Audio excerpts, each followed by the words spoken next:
മൂപ്പനായി ഞാൻ സത്യത്തിൽ സ്നേഹിക്കുന്ന ഗായോസിന് എഴുതുന്നത്. പ്രിയനെ, നിന്റെ ആത്മാവ് ശുഭമായിരിക്കുന്നത് പോലെ നീ സകലത്തിലും ശുഭമായും സുഖമായും ഇരിക്കണമെന്ന് ഞാൻ പ്രാർത്ഥിക്കുന്നു. സഹോദരന്മാർ വന്ന് നീ സത്യത്തിൽ നടക്കുന്നുവെന്ന് നിന്റെ സത്യത്തിന് സാക്ഷ്യം പറയുകയാൽ ഞാൻ അത്യന്തം സന്തോഷിച്ചു. എൻ്റെ മക്കൾ സത്യത്തിൽ നടക്കുന്നുവെന്ന് കേൾക്കുന്നതിനേക്കാൾ വലിയ സന്തോഷം എനിക്കില്ല. പ്രിയനെ, നീ സഹോദരന്മാർക്കും വിശേഷാൽ അതിഥികൾക്കും വേണ്ടി അധ്വാനിക്കുന്നതിലൊക്കെയും വിശ്വസ്തത കാണിക്കുന്നു. അവർ സഭയുടെ മുൻപാകെ നിന്റെ സ്നേഹത്തിന് സാക്ഷ്യം പറഞ്ഞിരിക്കുന്നു.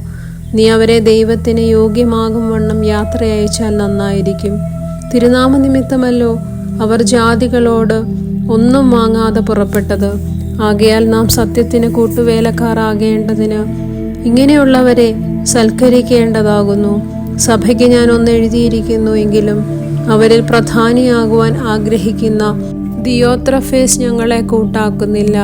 അതുകൊണ്ട് ഞാൻ വന്നാൽ അവൻ ഞങ്ങളെ ദുർവാക്ക് പറഞ്ഞ് ശകാരിച്ചുകൊണ്ട് ചെയ്യുന്ന പ്രവൃത്തി അവന് ഓർമ്മ വരുത്തും.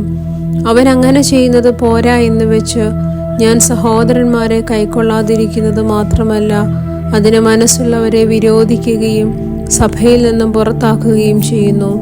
പ്രിയനെ, നന്മയല്ലാതെ തിന്മ അനുകരിക്കരുത്. നന്മ ചെയ്യുന്നവൻ ദൈവത്തിൽ നിന്നുള്ളവനാകുന്നു. തിന്മ ചെയ്യുന്നവൻ ദൈവത്തെ കണ്ടിട്ടില്ല. ദെമത്രിയോസിന് എല്ലാവരാലും സത്യത്താൽ തന്നെയും സാക്ഷ്യം ലഭിച്ചിട്ടുണ്ട്. ഞങ്ങളും സാക്ഷ്യം പറയുന്നു. ഞങ്ങളുടെ സാക്ഷ്യം സത്യമെന്ന് നീ അറിയുന്നു. എഴുതി അയപ്പാൻ പലതും ഉണ്ടായിരുന്നുവെങ്കിലും മഷിയും തൂവലും കൊണ്ട് എഴുതുവാൻ എനിക്ക് മനസ്സില്ല. വേഗത്തിൽ നിന്നെ കാണുവാൻ ആശിക്കുന്നു. അപ്പോൾ നമുക്ക് മുഖാമുഖമായി സംസാരിക്കാം. നിനക്ക് സമാധാനം. സ്നേഹിതന്മാർ നിനക്ക് വന്ദനം ചൊല്ലുന്നു. സ്നേഹിതന്മാർക്ക് പേരുപേരായി വന്ദനം ചൊല്ലുക. ദൈവമേ, സ്തുതി നിനക്ക് യോഗ്യമാകുന്നു. ബാറയ്ക്കുമോർ.